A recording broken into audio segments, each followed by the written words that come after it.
नमस्कार मित्रांनो. सर्वप्रथम आपणा सर्वांचं तुळजाई करिअर अकॅडमीमध्ये हार्दिक स्वागत आहे. तर आपण ज्याप्रमाणे चर्चा केली होती त्याप्रमाणे आज आपण स्मार्ट स्टडी टेक्निक या लेक्चर सिरीजचं तिसरं मॉड्यूल आज आपण या ठिकाणी घेणार आहोत. सांगण्याचा पहिला उद्देश असा आहे की आजचं जे हे मॉड्यूल असणार आहे, कॉस्ट बेनिफिट रेशोच्या अकॉर्डिंग स्टडी कशा पद्धतीने करायचा, अत्यंत अशा पद्धतीचं महत्त्वाचं मॉड्यूल असणार आहे. पहिले 2 मॉड्यूल जे होते ते बेसिक प्रकारचे होते, परंतु हे तिसरं जे मॉड्यूल आहे ते अत्यंत महत्त्वाचं आहे. कशाप्रकारे विथ मिनिमम टाईम ग्रेटर एफिशियन्सीमध्ये अभ्यास कशा पद्धतीने पूर्ण केला जाईल अशा पद्धतीचं लेक्चर आहे. त्याच्यानंतर येणारं जो पुढचं मॉड्यूल आहे ते स्मार्ट रिव्हिजन टेक्निकवरती असेल. पण तुम्ही तत्पूर्वी आजचं मॉड्यूल पूर्णतः पहा. पण व्हिडिओच्या सुरुवातीला मी काही गोष्टी आपल्यासमोर क्लिअर करू इच्छितो. ज्या काही गोष्टी माझ्या अनुभवास आल्या वैयक्तिकरित्या MBA मेन्स देत असताना, त्यावेळी कुठल्या गोष्टीवर किती प्राधान्य दिलं पाहिजे, कुठला अभ्यासक्रम किती वेळात केला पाहिजे.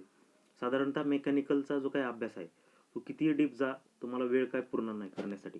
पण 2 महिने असू द्या, 3 महिने असू द्या, 4 महिने असू द्या, पण त्याच्यामध्ये as per the requirement of MBA mains examination आपण किती डीपमध्ये गेलं पाहिजे किंवा परीक्षेची खरी गरज काय, हे ओळखून आपण अभ्यासाची रणनीती आखली पाहिजे. जसं की माझा अनुभव सांगतोय की एखाद्या गोष्टीमध्ये आपण एखाद्या विषयामध्ये जास्त अडकून न बसता एखाद्या विषयातून बाहेर पडून दुसऱ्या विषयात एंट्री मारणं हे खरं स्किल आहे अभ्यासाचं. फॉर एक्झाम्पल तुम्हाला सांगतो, तुम्ही जरी मेकॅनिकल टेक्नॉलॉजी या विषयाचा अभ्यास करत असाल आणि त्यामध्ये तुम्हाला जास्त इंटरेस्ट डेव्हलप झाला, मेकॅनिकल टेक्नॉलॉजीचा अभ्यास करत असताना तुम्ही त्याच्यामध्ये डीपर अँड डीपर चाललाय, पण तुम्हाला हे लक्षात येत नाही की किती जरी केला तरी त्याच्यामध्ये तुम्हाला 40 गुणांपेक्षा जास्त गुण मिळणार नाहीत.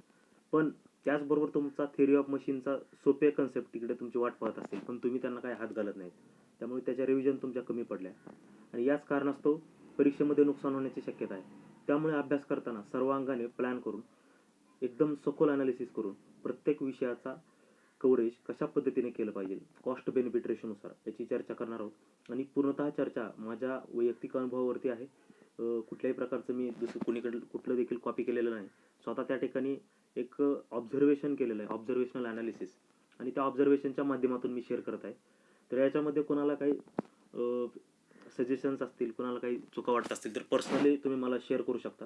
तर मित्रांनो, मी आशा करतो की ही चर्चा तुमच्या उपयोगास येईल.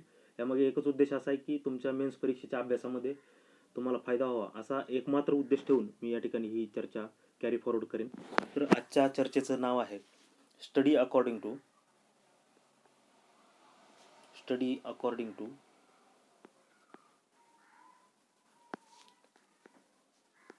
Cost benefit ratio. Study according to cost benefit ratio.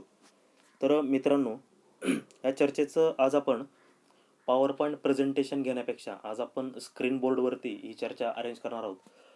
जास्त डीपमध्ये जाऊन किंवा अतिशय व्यवस्थितपणे आपल्याला समजावं या उद्देशानं आज आपण स्क्रीन बोर्डवरती ही चर्चा अरेंज केलेली आहे. तर आपणा सर्वांना माहीत आहे की पहिल्या आणि दुसऱ्या मॉड्यूलमध्ये आपण चर्चा केली कुठल्या विषयाला किती गुण आहेत. त्याचबरोबर आपण डिफिकल्टी लेवलवरती देखील चर्चा केलेली आहे. तर सगळ्यात पहिल्यांदा हा जो काय कन्सेप्ट आहे कॉस्ट बेनिफिट रेशो, हा एक बिझनेस कन्सेप्ट आहे, पण आपल्याला इथं बिझनेसचा अर्थ नाही घ्यायचा. तर कॉस्ट बेनिफिट रेशो एक शब्दशः त्याचा मिनिंग नाही घ्यायचा. तर कॉस्ट बेनिफिट रेशो म्हणजे काय तर आपण या ठिकाणी समजून घेऊया. तर कॉस्ट बेनिफिट रेशो अर्थात हा रेशो कशाचा आहे, आपण त्याला बेनिफिट कॉस्ट रेशो देखील म्हणू शकतो. तर टॉप लेवलला येईल benefit in terms of marks divided by or upon cost in terms of effort.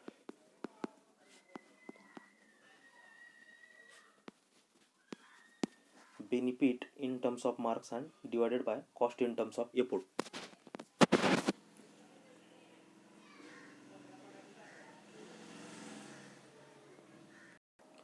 तर कॉस्ट बेनिफिट रेशो म्हणजे आपण या ठिकाणी चर्चा केली की कॉस्ट बेनिफिट रेशो म्हणजे एक्झॅक्टली काय आहे. तर कॉस्ट बेनिफिट रेशो म्हणजेच benefit in terms of marks upon cost in terms of effort.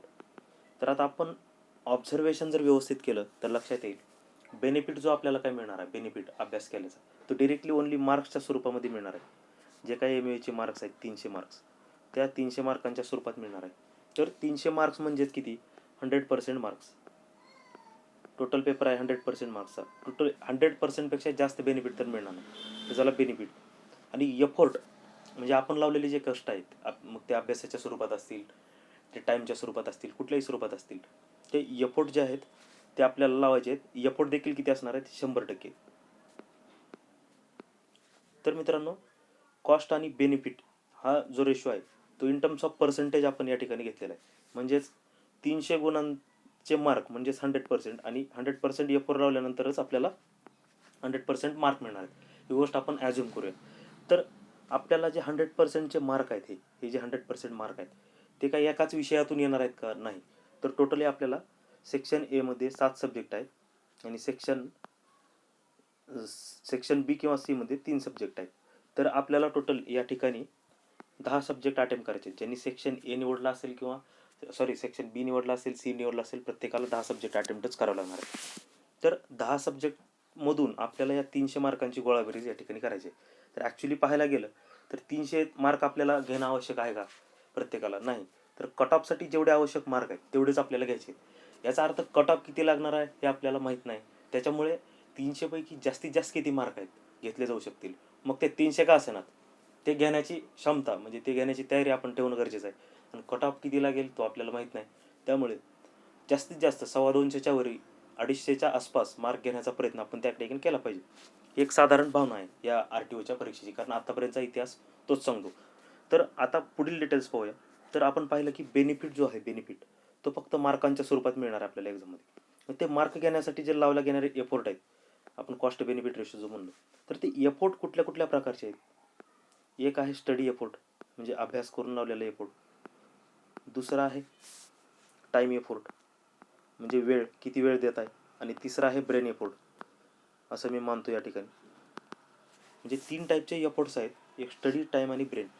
Study effort म्हणजे एखाद्या विषयाचा किती डीपमध्ये जाऊन तुम्ही स्टडी करताय त्याला म्हणायचं स्टडी एफोर्ट. म्हणजे मार्क घ्यायचे म्हटल्यानंतर स्टडी तर करावीच लागेल.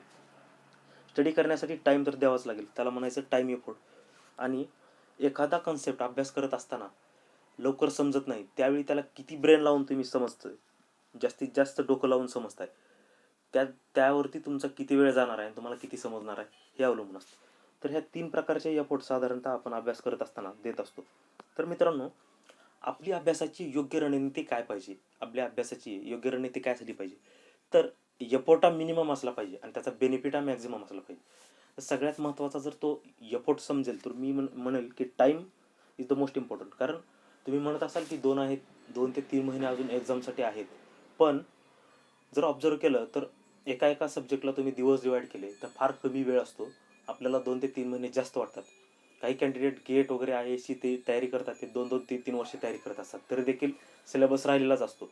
तर त्या अनुषंगाने तुम्ही जर पाहिलं तर टाईम हा अपुराच पडतो. त्यामुळे अवेलेबल टाईमला जास्तीत जास्त मार्कांमध्ये कन्वर्ट करणं हे खरंच स्किल आहे. यालाच म्हणायचं कॉस्ट बेनिफिट रेशो. तर मिनिमम एफोर्टमध्ये जास्तीत जास्त बेनिफिट मिळवणं. तर तुमचा कॉस्ट बेनिफिट रेशो हा 1 पेक्षा जास्त असला पाहिजे, इज मोर दॅन 1. तुमचा CB म्हणजे कॉस्ट बेनिफिट रेशो, CBR हा 1 पेक्षा जास्त असला पाहिजे. असे विषय तुमचे टॉपला पाहिजेत. आता उदाहरणास्तव आपण पाहूया. सेक्शन एकडे थोडंसं लक्ष द्या. सेक्शन ए आणि हा आहे सेक्शन बी किंवा सेक्शन सी. तर सेक्शन एला टोटल गुण आहेत किती किती गुण आहेत सेक्शन एला? तर टोटल 240 आहेत. म्हणजेच 80% गुण आहेत, बरोबर. अर्थात सेक्शन बी किंवा सेक्शन बी निवडला तर तिकडे 20% गुण आहेत. त्याचबरोबर कव्हरेज ऑफ द सब्जेक्ट्स किती आहे सेक्शन ए साठी? सेक्शन ए साठी तुम्हाला जवळजवळ 7 सब्जेक्ट कव्हर करायचे आहेत. 7 तर 7 म्हणजे 10 पैकी 7 सब्जेक्ट म्हणजे 70% सब्जेक्ट कव्हर करायचे आहेत. त्याचबरोबर सेक्शन बी मध्ये तुम्हाला 30% सब्जेक्ट कव्हर करायचे आहेत.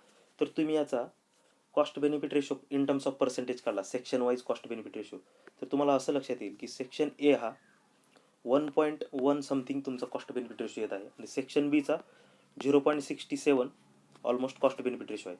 तर पहा, तुम्हाला तुम्ही सेक्शन एला जितके एफर्ट लावाल त्या प्रमाणामध्ये तुम्हाला जास्ती बेनिफिट इथे मिळत आहे, पण सेक्शन बीला त्याच प्रमाणात तितका तुम्हाला बेनिफिट मिळण्याची शक्यता दिसत नाही.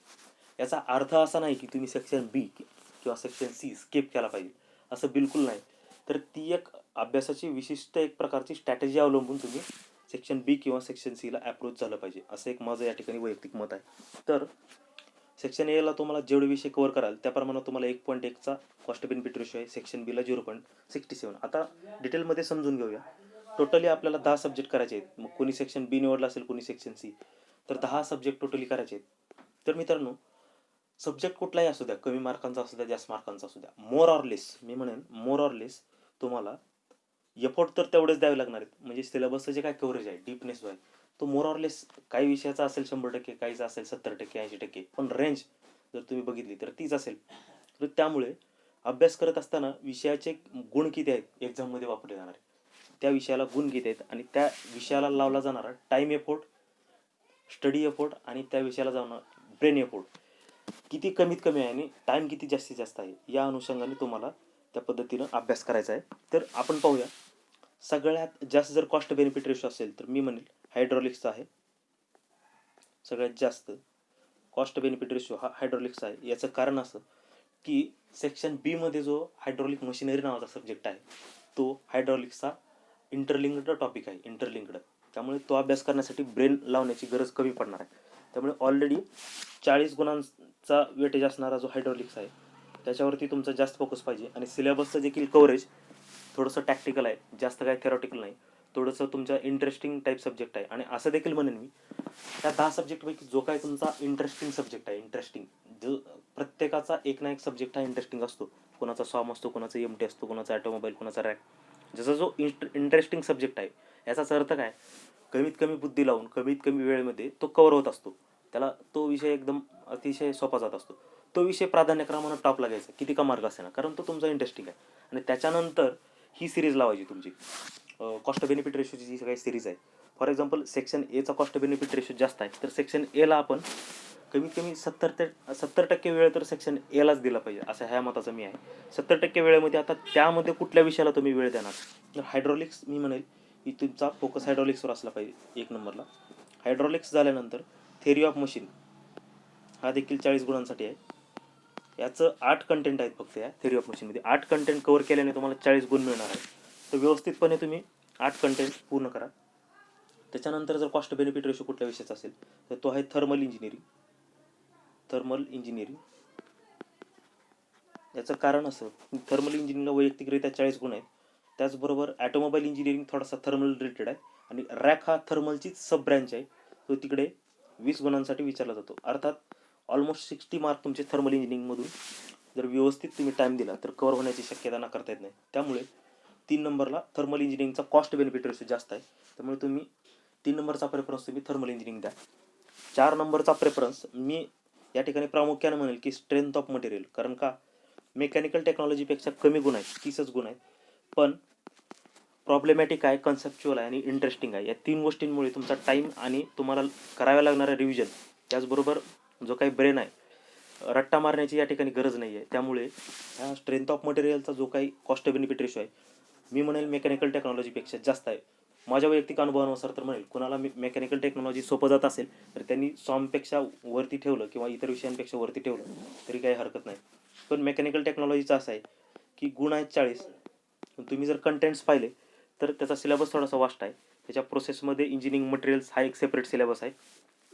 त्याच्यानंतर जे काय chip forming, non chip forming जे काही प्रोसेसेस आहेत त्याच्यामध्ये विशिष्ट अशा प्रकारच्या प्रोसेस जास्तीत जास्त असल्यामुळे, त्याचबरोबर NC मशीनिंग आहेत, या सगळ्या प्रोसेस त्या डीपमध्ये जावं लागणार असल्यामुळे मेकॅनिकल टेक्नॉलॉजी निश्चितच तुम्हाला जास्त अभ्यास करायचा आहे. तर स्ट्रेंथ ऑफ मटेरियल नंतर मेकॅनिकल टेक्नॉलॉजी हा सब्जेक्ट तुम्ही हाती घ्यायला हरकत नाही आहे. त्याच्यानंतर जर कुठला सब्जेक्ट असेल तर मी म्हणेल तो आहे ॲटोमोबाईल इंजिनिअरिंग. ॲटोमोबाईल इंजिनिअरिंग हा सब्जेक्ट आहे, त्याचा कॉस्ट बेनिफिट रेशो जास्त आहे. तर आता उरलेले जे टॉपिक आहेत त्याच्यामध्ये इलेक्ट्रॉनिक्स असेल, त्याचबरोबर इंडस्ट्रियल इंजिनिअरिंग असेल, रॅक असेल किंवा फ्लुइड मशिनरी असेल. हे 4 सब्जेक्ट जे आहेत यांचे जे काही गुण आहेत प्रत्येकी 20 आहेत, म्हणजे 10-10 क्वेश्चन विचारले जातात. त्यामुळे यांचा कॉस्ट बेनिफिट रेशो पर्यायानं बाकीच्या 6 विषयांपेक्षा कमी आहे. जरी आयोगानं आपल्याला त्या ठिकाणी 2 सेक्शन दिलेले असतील, सेक्शन एमध्ये आपल्याला 6 बीट दिलेले आहेत, पण त्या 6 बीटमध्ये 7 सब्जेक्ट डिवाईड केलेले आहेत. त्या 6व्या बीटमध्ये ॲटोमोबाईल इंजिनिअरिंग आणि इंडस्ट्रियल इलेक्ट्रॉनिक्स हे 2 सब टॉपिक्स दिलेले आहेत. पण वेटेज पाहिलं तर ऑटोमोबाईल इंजिनिअरिंगला धरून वरचे जे काही सब्जेक्ट्स आहेत 5, यांचे गुण जास्त आहेत, पण इंडस्ट्रियल इंजिनिअरिंगचे फक्त 20 गुण आहेत. त्याचबरोबर सेक्शन बी किंवा सी मधल्या सर्व विषयांचे गुण प्रत्येकी 20 असल्यामुळे त्यांचा कॉस्ट बेनिफिट रेशो कमी आहे.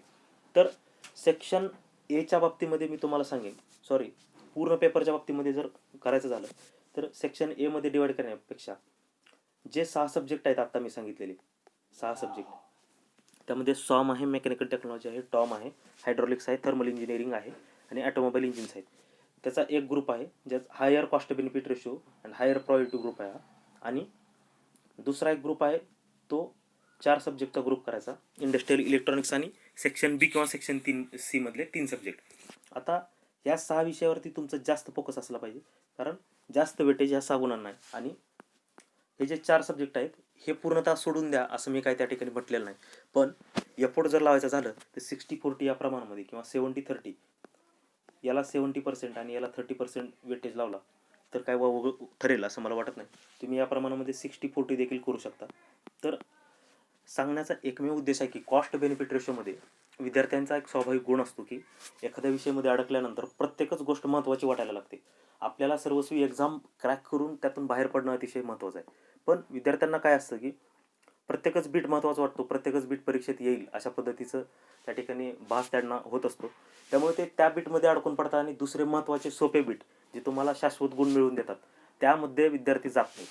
ही एक त्याच्यामधले एक मिस्टेक आहे, ड्रॉबॅक आहे. त्यामुळे कॉस्ट बेनिफिट रेशोचा अभ्यास याच कारणास्तव आपल्याला कॉस्ट बेनिफिट रेशोनुसार अभ्यास करायचा आहे. तर आता आपण पाहिलं की सेक्शन एचं, त्याच्यानंतर आपण सेक्शन बीकडे किंवा सीकडे वळूया. तर यातील साधारणतः प्रत्येक विषयाचा कॉस्ट बेनिफिट रेशो सी आहे, पण मी विद्यार्थ्यांना स्ट्रॉंगली सजेस्ट करतो की सेक्शन बीच निवडावा, कारण तो थेरॉटिकल नाही. सेक्शन सी थोडासा करंट अफेअरचं, त्यामध्ये टॅक्सेशन वगैरे तुमचं थोडंसं स्टॅटिक पार्ट आहे. आणि ज्यांनी निवडला असेल सेक्शन सी त्यांनी कंटिन्यू करा, प्लीज चेंज करू नका. त्यामध्ये असं मी म्हणेल की इंडस्ट्रियल इलेक्ट्रॉनिक्सचा जो काही सब्जेक्ट आहे तो पूर्णतः आउट ऑफ मेकॅनिकल असल्यामुळे प्रत्येकाला थोडासा हार्ड जातो. पण त्याच्यामध्ये विचारले गेलेले जे कंटेंट्स आहेत ते आहेत 5 कंटेंट विचारलेले आहेत: diodes, UJT, BJT, amplifiers and microprocessor. त्यामुळे आपण इलेक्ट्रॉनिक्सला देखील सोडता कामा नये. आता ही झाले कॉस्ट बेनिफिट रेशो प्रत्येक विषयाचे, पण स्टडी कसा करायचा हा मुख्य भाग राहिला आपला अभ्यास करायचा. तर कॉस्ट बेनिफिट रेशो जास्त म्हणून तुम्ही 100% वेळ पूर्णतः त्याच्यावरती द्यायचा आणि कॉस्ट बेनिफिट रेशो कमी म्हणून 0% वेळ द्यायचा असं कदापि करायचं नाही. कारण भले एखाद्या विषयाला 40 गुण आहेत पण आपली इफिशियन्सी 100% नसते. हार्डली आपली इफिशियन्सी 30 ते 35 गुण मिळवण्याची असते. त्यामुळे उरले 10 ते 5 गुण आपले लॉस होतात. तर कॉस्ट बेनिफिट रेशो कमी असलेले जे विषय आहेत, म्हणजे 20-20, 10-10, 20-20 गुण असलेले विषय आहेत, त्या विषयांमध्ये कमीत कमी प्रत्येकी 5 ते 6 गुण असे असतात की ती इझिली मिळवले जाऊ शकतात कमीत कमी एफोर्टमध्ये. इझिली म्हणजे तुम्ही 4 विषयांचं जर कॅल्क्युलेट केलं तर सायन्सचे 24 गुण तुम्हाला इझिली म्हणतोय मी, फार अगदी थोड्या एफोर्टमध्ये मिळतील. आणि इकडं देखील असे काही विषय असतील की तिकडे some, mechanical technology, theory of machine अगदी इझिली मिळतील. त्या इझी भागापैकी एकही क्वेश्चन तुम्हाला सोडायचा नाही अशा पद्धतीचा अभ्यास करायचा. इझी क्वेश्चनवरती 150 ते 160 क्वेश्चन विचारले जातात, त्यातला एकही क्वेश्चन सोडायचा नाही. सगळ्याच सब्जेक्टवरती धावती नजर पाहिजे. कुठलाच विषय स्किप करायचा नाही आणि कुठलाच विषय 100% करायचा नाही, एवढं लक्षात घ्या. मी काय म्हणतोय, कुठलाच विषय स्किप नाही करायचा आणि कुठलाच विषय 100% करायच्या भानगडीत पडायचा नाही. फक्त as per the requirement of MPSC, AMVI कुठल्या एक्झामला किती रिक्वायरमेंट आहे. फॉर एक्झाम्पल थिअरी ऑफ मशीनला मला 20% द्यावे लागणार आहेत 100पैकी, तर तुम्ही 20% द्या वेळ. त्यानंतर मेकॅनिकल टेक्नॉलॉजीला 10%, त्याला 10% वेळ द्या. पण याचा अर्थ असा नाही की इंडस्ट्रियल इलेक्ट्रॉनिक्स, इंडस्ट्रियल इंजिनिअरिंग याच्यामध्ये असे काही सोपे क्वेश्चन्स आहेत की इझिली मिळून जातात. त्यामुळे 10च्या 10 टॉपिकपैकी एकही टॉपिक नजरेखालून घातल्याशिवाय ठेवायचा नाही. फक्त कुठल्या विषयाला किती प्राधान्य द्यायचं याविषयीची आजची ही चर्चा आहे. तर आणखीन एक मी आपणास सांगू इच्छितो की इंडस्ट्रियल इंजिनिअरिंगला देखील तुम्हाला चांगले गुण मिळू शकतात. जरी 20 गुणांचा पेपर आहे तर 20पैकी 15 ते 16 गुण मिळवण्याची दाट शक्यता आहे. हा सोपा विषय आहे इंडस्ट्रियल इंजिनिअरिंग. मी म्हणेन इंडस्ट्रियल इलेक्ट्रॉनिक्सपेक्षा देखील सोपा आहे. आणि इलेक्ट्रॉनिक्सच्या बाबतीमध्ये आपल्या ब्रँचचा सब्जेक्ट नसल्यामुळे जास्त डीपमध्ये जाऊन वेळ किती वाया जात आहे आपला, किंवा वाया म्हणण्यापेक्षा वेळ किती जात आहे हे आपण पाहावं. एक ठराविक वेळ द्यायचा इंडस्ट्रियल इलेक्ट्रॉनिक्सला आणि त्या वेळेमध्ये जेवढे काही तुमचे जास्तीत जास्त मार्कांचा अभ्यास होईल तेवढा करून घ्यायचा. बिट्स देखील असे रेफर करायचे की ते गुण मिळवून देतील. विनाकारण अवघड अशा पद्धतीचे लक्षात न येणारे, जास्त ब्रेन स्टॉर्मिंग करायला लावणारे बिट्स वाचायचे नाहीत. तर ही झाली पूर्ण कॉस्ट बेनिफिट रेशो टेक्निक. तर त्यामध्ये मी अजून एकदा रिवाईज करू इच्छितो की 1 नंबरला आहे हायड्रॉलिक्स, त्याला जास्त वेळ द्यायचा. 2 नंबरला आहे थर्मल इंजिनिअरिंग, 3 नंबरला आहे थिअरी ऑफ मशीन, 4 नंबरला आहे सॉम, 5 नंबरला आहे मेकॅनिकल टेक्नॉलॉजी, त्याच्यानंतर आहे ऑटोमोबाईल इंजिनिअरिंग. हा झाला एक पार्ट. आणि दुसरा जो आहे त्याच्यामध्ये इलेक्ट्रॉनिक्स आहे, रॅक आहे, इंडस्ट्रियल इंजिनिअरिंग आहे आणि त्याच्यानंतर आहे हायड्रॉलिक मशिनरी. तर हे 2 विषय तर रॅक आणि हायड्रॉलिक मशिनरी, तर ते थर्मल इंजिनिअरिंग आणि हायड्रॉलिक्सचे सबबिट आहेत, त्यामुळे जास्त एफोर्ट तर लागणार नाही. हा झाला पार्ट 2. तर समरी असे सांगेन मी की हा पार्ट 1 आहे, ह्याला तुम्ही 70 ते 80% वेटेज दिलं पाहिजे. मी म्हणेल 70%च म्हणेल. आणि याला तुम्ही 30 ते 40% वेटेज दिलं पाहिजे. तुमच्या सोयीनुसार तुम्ही ते प्रमाण ठरवलं पाहिजे. आता हा झाला माझ्या ऑब्झर्वेशननुसारची चर्चा. यामध्ये तुम्हाला जे काही महत्त्वाचं वाटतंय तुम्ही पिकअप करा. तुम्हाला ॲप्लाय जे काही करू वाटत असेल, तुमची स्वतःची स्ट्रॅटेजी ठरलेली असेल, तर त्यामध्ये तुम्ही बदल करू नका. हा माझ्या वैयक्तिक अनुभवातून तुमचा पूर्णतः एम व्हायचा कमीत कमी वेळेमध्ये, कमीत कमी एफर्टमध्ये, जास्तीत जास्त कट ऑफ क्रॅक होईल इथपर्यंत. ऑलमोस्ट मी असं म्हणेल की महाराष्ट्रामध्ये रँकर येण्याच्या उद्देशाने हा स्टडी कशा पद्धतीने करावा, या एकमात्र उद्देशाने मी याची चर्चा टाकत आहे. काही जणांच्या निगेटिव्ह प्रतिक्रिया देखील येतात, पण त्यांना मी सांगू इच्छितो की आपल्याला काही मत व्यक्त करायचं असेल तर पूर्ण व्हिडिओ पहा. पूर्ण व्हिडिओ पाहिल्यानंतर कदाचित आपले गैरसमज दूर होतील आणि त्यानंतर तुम्ही कमेंट करा. काही जण व्हिडिओ न पाहता कमेंट देतात. हरकत नाही, तुमचा तो अधिकार आहे, त्याबद्दल मी काही म्हणणार नाही. पण व्हिडिओ जर पाहिला तर आपल्या पूर्णतः अडचणी दूर होतील. तुम्ही पर्सनली मला कॉन्टॅक्ट करा. तुम्हाला काही शंकास्पद वाटत असेल, संशयास्पद वाटत असेल, त्याबद्दल माझी काही हरकत नाही. आशा करतो की तुम्हाला हा लेक्चर आवडले असेल, तुम्हाला याचा फायदा होईल. आणि लेक्चर बघितल्याबद्दल धन्यवाद. आपल्या चॅनलला लाईक करा, शेअर करा, सबस्क्राईब करा. पुन्हा एकदा आपलं धन्यवाद.